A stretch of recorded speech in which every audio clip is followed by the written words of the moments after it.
প্রিয় দর্শক, আপনাদের সকলকে সাদর আমন্ত্রণ জানাচ্ছি চ্যানেল আয়ের পর্দায় আপনাদের প্রিয় আয়োজন ফ্রেশ প্রিমিয়ামটি তারকা কথনের আজকের পর্বে।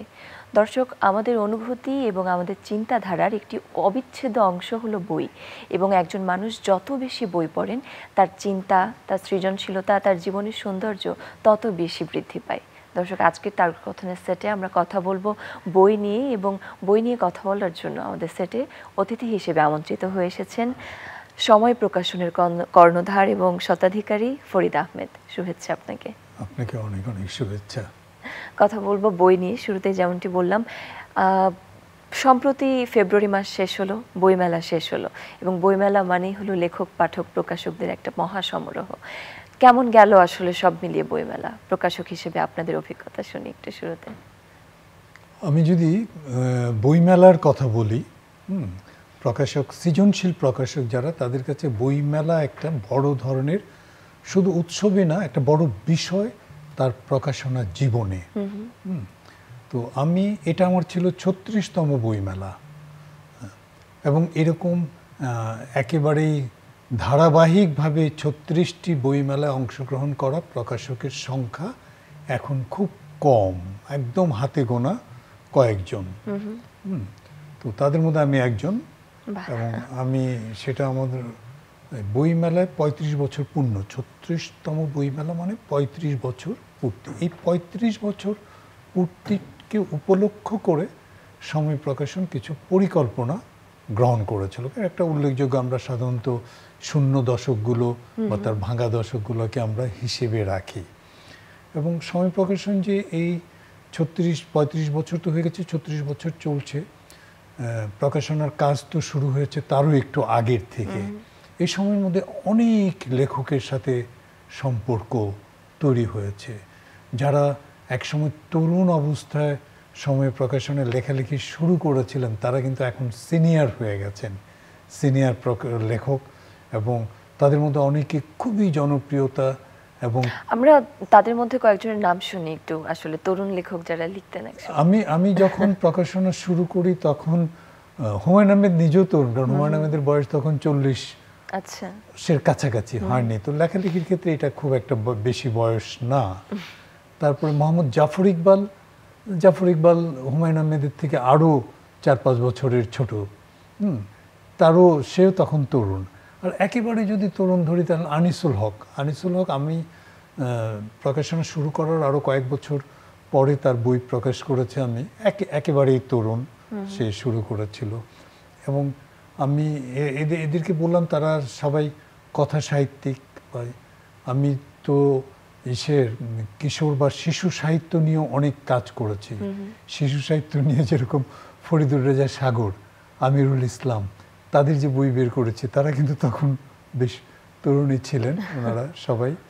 তো এই যে এনাদের বই আমি বের করেছি, কিন্তু এরকম অনেক লেখক আছেন যাদের বই বের করতে পারিনি, কিন্তু তারা এই 36 বছর বা তার পরে সংযুক্ত হয়েছেন। কারণ আমি তো দেখেছি যে আমি যখন জাফর ইকবালের বই বের করতাম 93-94 সালে, তার যে সায়েন্স ফিকশনগুলো বের হতো, তখন যে স্কুলের ছাত্র ছিল, তারা তার বই পড়ে খুবই, তার বই তাদের মধ্যে একটা বিশাল উৎসাহ তৈরি করতো, এবং তারা খুব আগ্রহ নিয়ে নতুন বইটা বের হলেই সায়েন্স ফিকশন, বিশেষ করে আমি সায়েন্স ফিকশনের কথা বলছি, কারণ বাংলাদেশে সায়েন্স ফিকশনের জনপ্রিয়তা এবং প্রচলনটা শুরু হয় দুই ভাইয়ের হাত দিয়ে, হুমায়ুন আহমেদ এবং জাফর ইকবাল।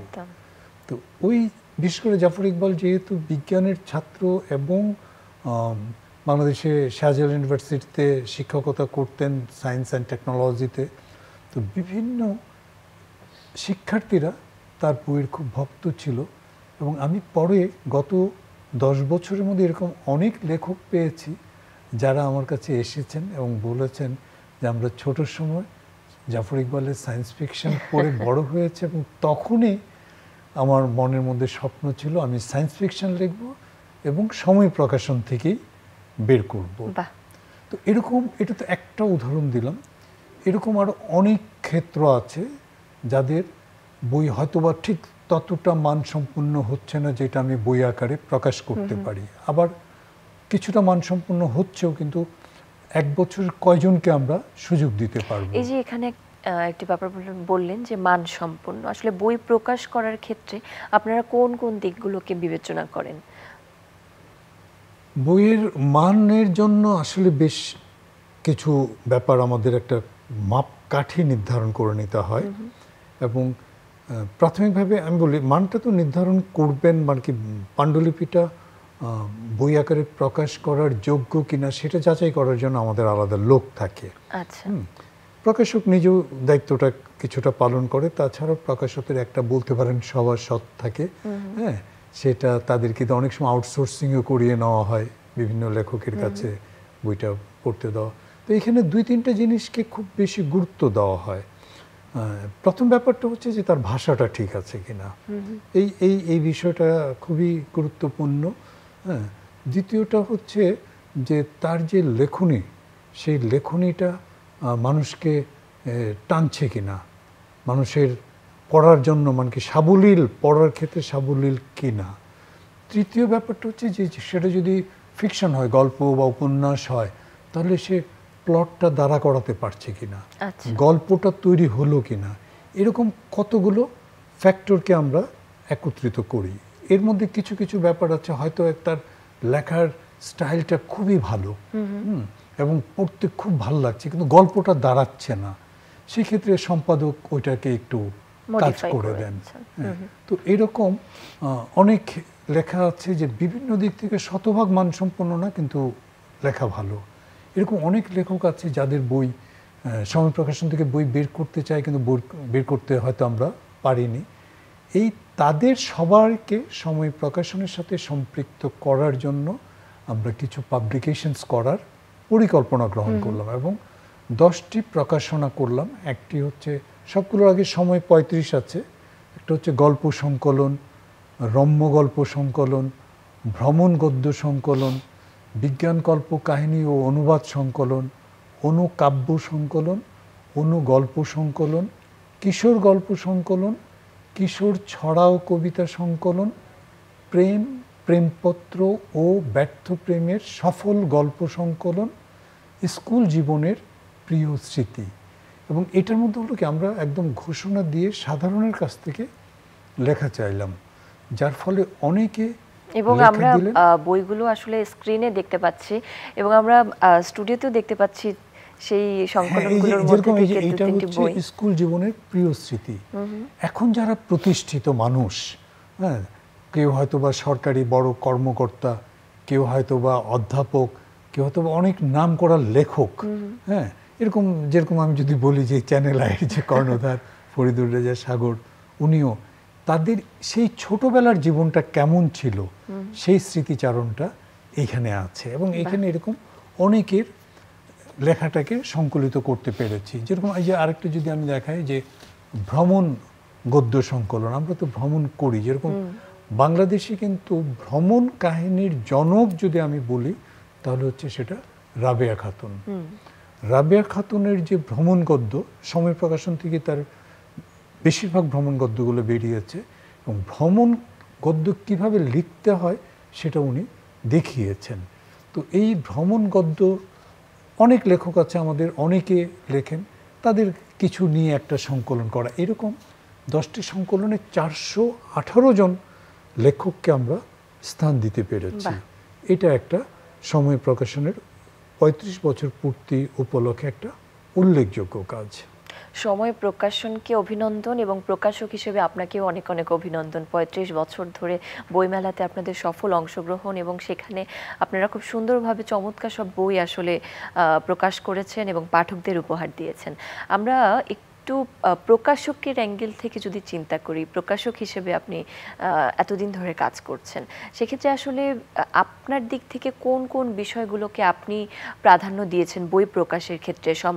বইটা তো একটা সমাজের জন্য খুবই গুরুত্বপূর্ণ একটি বিষয়, তো সেক্ষেত্রে আসলে কোন ধরনের বইগুলোকে আপনার মনে হয়েছে এগুলো সমাজের জন্য গুরুত্বপূর্ণ বা পাঠক হিসেবে যারা এই বইগুলো পড়বেন তারা এখান থেকে অনেক কিছু শিখতে পারবেন?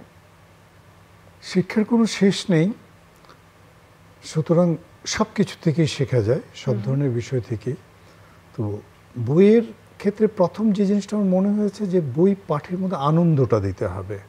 কারণ আমাদের তো বই সবসময় পড়তেই হয়, ছোটোর থেকে জন্মের পর থেকে বই না পড়লে স্কুলের পড়ার জন্য আমাদের বই পড়তে হয়, পাশ করার জন্য বই পড়তে হয়, ছোটোবেলায় মা বাবার মার খাওয়ার থেকে বাঁচার জন্য বই পড়তে হয়। সুতরাং বই পড়াটাকে এমন পর্যায়ে নিয়ে আসতে হবে যে এটা আনন্দের জন্য বই পড়বে।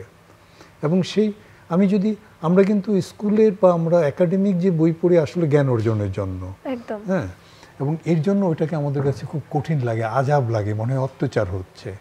কিন্তু আমরা যদি আনন্দের মাধ্যমে সব কিছু জানতে পারি, আমরা জ্ঞান অর্জন বলবো না, জানাটাই হচ্ছে আসল জিনিস, জানলেই তো জ্ঞান অর্জন হয়ে যাবে। এবং এই বিষয়টাকে আমি কিন্তু সবসময় মাথায় রেখেছি। আমি প্রকাশকের সাথে সাথে আমি আমার প্রকাশনার অনেক বই সম্পাদনাও করেছি, সুতরাং আমি সম্পাদকও। এবং আমি যেহেতু কিছুটা লেখালেখি করি, সুতরাং আমার এই বিষয়টাতে একটা স্বচ্ছ ধারণা আছে। এবং আমি যখন প্রকাশনা শুরু করি তখন কিন্তু আমার সাথে একেবারে তরুণ কিছু লেখক ছিলেন যারা আমার চেয়ে কম বয়সী লেখালেখি শুরু করেছেন, এবং তারা তখন সব তরুণ ছিলেন। যেরকম আমার সাথে খুব ঘনিষ্ঠ ছিল আমিরুল ইসলাম, সাজ্জাদ শরীফ, আলী ইমাম আমাদের একটু সিনিয়র ছিলেন। এবং আমরা মিলে বসে বসে বইয়ের পরিকল্পনা করতাম যে কী বই করা যায়, কার বই করা যায়। এবং সেই পরিকল্পনাগুলো আমি এখন মনে করি সেটা ছিল খুবই নির্ভেজাল এবং যাকে বলে পারফেক্ট। কারণ আমরা ছিলাম ভালো পাঠক এবং তার মধ্যে লেখক, কবি, সুতরাং আমাদের পছন্দটা খুব ভালো পছন্দ হবে, এটাই আমার ধারণা ছিল। এবং এইভাবেই কিন্তু আমরা পরিকল্পনা করেছিলাম। শুরুর দিকে আমি মুক্তিযুদ্ধের বইয়ের উপর প্রাধান্যটা বেশি দিয়েছিলাম, মুক্তিযুদ্ধ এবং কিশোর উপযোগী কিশোর সাহিত্যটা। কারণ আমাদের সেটাই ধারণা ছিল যে ছোটদেরকে পাঠক বানাতে হবে, সুতরাং কিশোর সাহিত্য দিয়ে শুরু করতে হবে। এবং বই তো করতামই, বাণিজ্য সফল বইয়ের জন্য তখন হুমায়ুন আহমেদের মাত্র শুরু হচ্ছে, হুমায়ুন আহমেদের জনপ্রিয়তা আসছে। আমি যখন হুমায়ুন আহমেদের প্রথম বই করি 89 বা 90 সালে, তখন তার পরিচিতি খুব কম হলেও কিন্তু একেবারে বোঝাই যাচ্ছে যে একেবারে খুবই ঊর্ধ্বগতিতে উনি এগিয়ে চলছেন। এর 2-4 বছর পরেই আমি মোহাম্মদ জাফর ইকবালের সায়েন্স ফিকশন শুরু করি। এরপরে এরও 2-1 বছরের মধ্যেই আবার আনিসুল হক। এবং এই যে এনাদের বই তো খুব বাণিজ্য সফল বই তখন থেকেই, প্রথম থেকেই ছিল।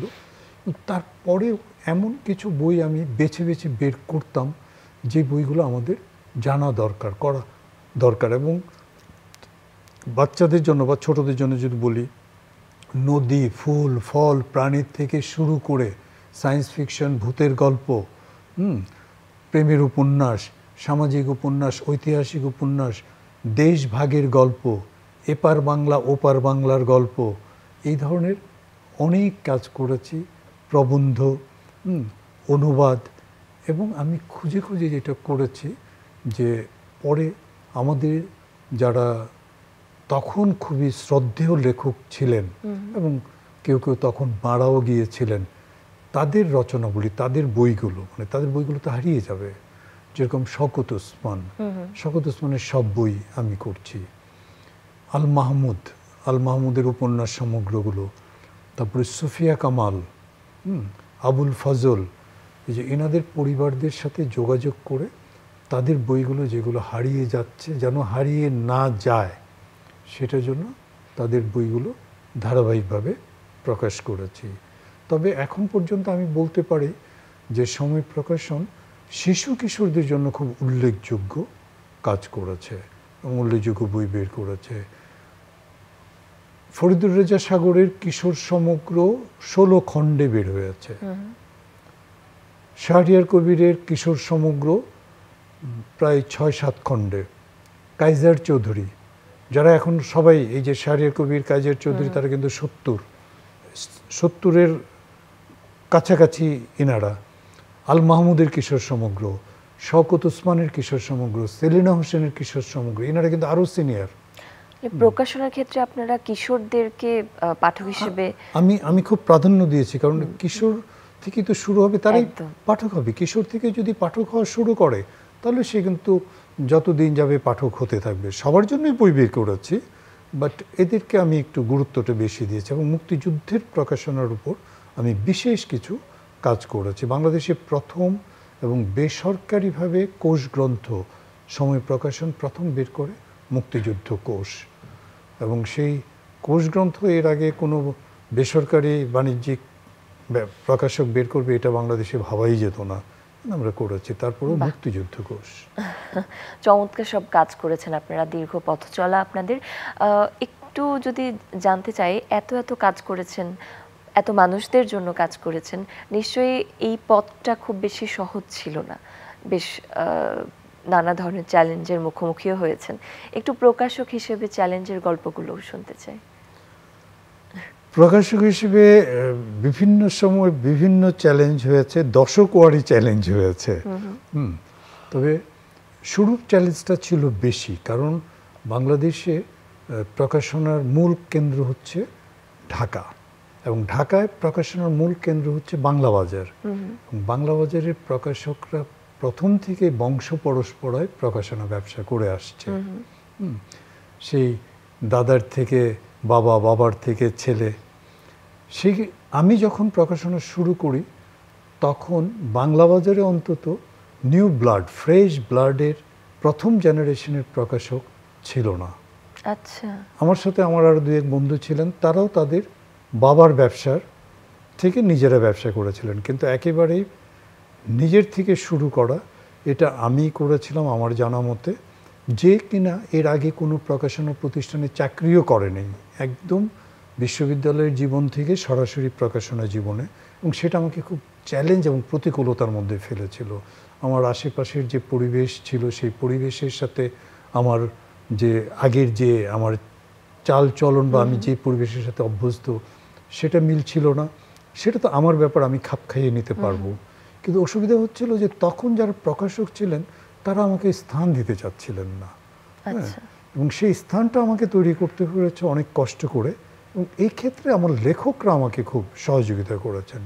যেরকম ইমদাদুল হক মিলন, মিলন ভাইয়ের বই আমি বের করেছি সেই 90-91 সালে। মিলন ভাই পুরনো ঢাকার লোক, মিলন ভাই আমাকে বাংলা বাজারে ঢোকার জন্য একটা, মানে কি বাংলা বাজারে ঢোকাও কিন্তু একটা ব্যাপার ছিল, এখনো আছে, একটা ব্যবস্থা করে দিতেন। প্রকাশনায় আমার তো অনেক লেখক পরিচিত নয়, কারণ আমার বাবার আমলের থেকে তো আমি লেখকদেরকে চিনি না। সেই ক্ষেত্রে ধরেন প্রথম হুমায়ুন আহমেদের সাথে পরিচয়। হুমায়ুন আহমেদ বিদেশি ছিলেন বলে আমি তার সরাসরি ছাত্র হতে পারিনি, নাহলে হয়তো আমি তার সরাসরি ছাত্রই হতাম। যাই হোক, হুমায়ুন আহমেদ আমাকে পিক করেছিলেন। হ্যাঁ, তারপরে এদিকে আলী ইমাম ছিলেন। তো এই যে লেখক, জাফর ইকবাল তখন দেশে ছিলেন না, জাফর ইকবাল বিদেশে ছিলেন। তারপরে উনি যখন দেশে আসলেন হুমায়ুন আহমেদের মাধ্যমেই উনিও, অর্থাৎ এই যে লেখকদের এবং আমার যে বন্ধুবান্ধব তাদের মাধ্যমে আমার পথটা মোটামুটি শুরু হলো। এবং অন্যান্য যেসব প্রতিকূলতা আছে, বাংলাদেশের মানুষ হিসাবে আমি মনে করি আমাদের প্রতিটি পেশাতেই কিছু না কিছু অসুবিধা আছে, এগুলোকে অসুবিধা হিসেবে আমি ধরি না। পেশা কেন, চাকরিতেও আপনার আছে, আপনি যেরকমভাবেই চাইবেন সব কিছু সেরকমভাবে হবে না। সেই প্রতিকূলতা নিয়েই আমাদেরকে আমাদের এই মধ্যবিত্ত সমাজের, মধ্যবিত্ত আয়ের দেশে চলতে হবে। আমি সেভাবেই চলেছি। ওইগুলোই খুব খারাপ লাগে এবং সেই প্রতিবন্ধকতাগুলোই মেনে নেওয়া যায় না যখন খুব কাছের লোকরা আপনার সাথে বিরোধিতা করে কিংবা আপনার পেছন থেকে আপনার শত্রুতা করে। হ্যাঁ, আপনার চলার পথে আপনাকে টেনে ধরার চেষ্টা করে। যেই জিনিস, এবং সবকিছু মিলিয়ে আসলে আপনি আরো বেশি শক্তিশালী হয়েছেন এবং আপনার সময় প্রকাশনকে এগিয়ে নেওয়ার জন্য কাজ করে যাচ্ছেন। এইগুলোকে অতিক্রম করেছি। তবে এখন যে সময়টা শুরু হয়েছে, অন্তত করোনার পর থেকে যার উন্নতি ঘটছে না, সেটা হচ্ছে যে এখন প্রকাশনার খারাপ দিক যাচ্ছে। সৃজনশীল প্রকাশনার আমি যদি বলি যে গত আমার দেখা, এটা তো 4র্থ দশক, এই দশকটাই হচ্ছে আমার অভিজ্ঞতার জন্য সবচেয়ে খারাপ দশক। আমার শুরুটাও যত খারাপ ছিল না, এখন সেরকমই খারাপ সময় শুরু হয়েছে। দুর্দিন প্রকাশকদের, এটা আমার না, ব্যক্তিগত আমার জন্য না, সৃজনশীল প্রকাশনার জন্য। এবং আরও একটি ব্যাপার হলো, এখন কিন্তু তরুণ যারা পাঠক আছে তারা অনেক সময় ই বুক বা ডিজিটাল মাধ্যমে বই পড়ার একটা অভ্যাস তৈরি হচ্ছে। তো এই জায়গাটা থেকে আসলে এটা প্রকাশনা যারা আপনারা যারা আছেন, এটাকে আসলে কোনোভাবে প্রভাবিত করছে কিনা? অনেক প্রভাবিত করছে। শুধু ডিজিটাল বই না, বই পড়লে তো একটা ব্যাপার ছিল, বিকল্প অনেক কিছু আছে। অর্থাৎ আপনার সময়টাকে কাজে লাগানোর জন্য বা সময়টাকে ব্যয় করার জন্য বা সময়টাকে ব্যয় করার জন্য বা নষ্ট করার জন্য বিভিন্ন রকমের বিকল্প আছে। যদি পাঠক, যদি উনি বই পড়েন, যদি কেউ বই পড়তে চান, সেটাও আমরা অনেক চেষ্টা করেছি তাকে বই পড়াবার জন্য। এবং সেই বই পড়াবার জন্য গ্যাজেটে, যেহেতু গ্যাজেটের আজকাল আসক্ত বেশি, এবং এই জন্য কিন্তু ইবুকও আছে, বাট ইবুকটাও বাংলাদেশে জনপ্রিয়তা অর্জন করতে পারলো না। এমনকি খুব দুঃখজনক এবং অপ্রীতিকর ব্যাপার হচ্ছে প্রচুর পাইরেসি বই, অর্থাৎ আমাদের বইগুলোকে পিডিএফ ফরম্যাট করে অনলাইনে ছেড়ে দেওয়া হচ্ছে, যেগুলো থেকে আমরা এবং আমাদের লেখকরা, প্রকাশকরা কোনো রকমের অর্থকড়ি পাচ্ছেন না।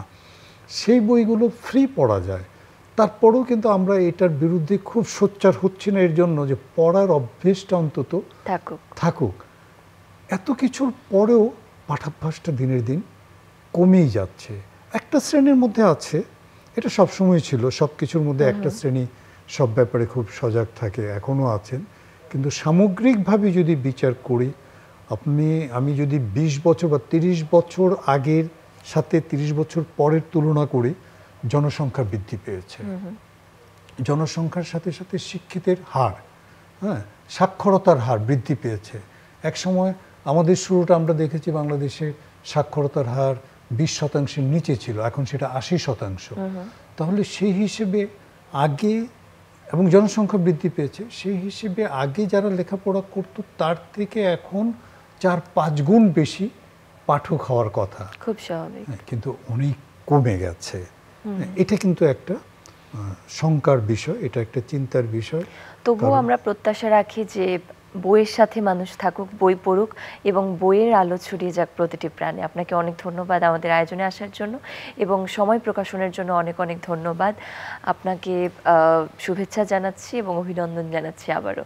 আশা করি সময় প্রকাশন আরও দারুণ সব বই আমাদেরকে ভবিষ্যতে উপহার দিবে। আবারও অভিনন্দন জানাচ্ছি সময় প্রকাশনকে। আপনাকে অসংখ্য ধন্যবাদ, এবং চ্যানেল আই আর চ্যানেল আইয়ের দর্শকদেরকে অসংখ্য ধন্যবাদ।